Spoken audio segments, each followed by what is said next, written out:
Now, WikiLeaks founder Julian Assange is back in a British court in a few hours' time to fight extradition to Sweden.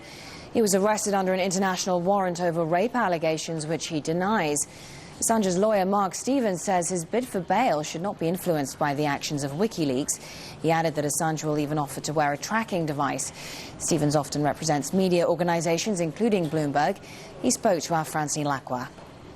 We will be asking for bail. It's a matter of his right. But of course the court has got to be satisfied that there's no risk of flight, and we are going to offer to the court that he lives at an address. The police have already approved that address. They've also approved the people he lives with. So the chances of him running away, particularly given that he's probably the most recognisable person on the planet at the moment, very rare.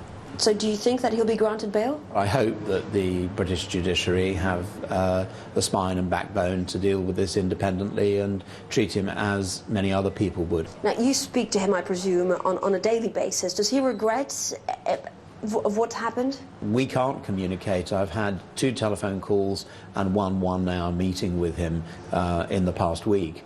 And he's almost in isolation. He has very little access, no access to newspapers, no access to the news. He's allowed to watch daytime television, which he absolutely abhors. And so from his perspective, he would actually like to understand what's going on. And it's really quite unfair, because a number of organisations have accused him of organising the hit on MasterCard and Visa, the cyber hit. And it's just nothing to do with him. He didn't know anything about it. He was pretty horrified by it when he actually learned about it. Would it be more difficult to extradite him from the UK than from Sweden? I don't think it makes much difference, except I suspect the Americans, if they really do want him, would prefer him from Sweden. Sweden is a slightly more pliant state and doesn't have the same traditions as our judiciary have of a very close examination of extradition warrants. The court in this country has got a very narrow remit.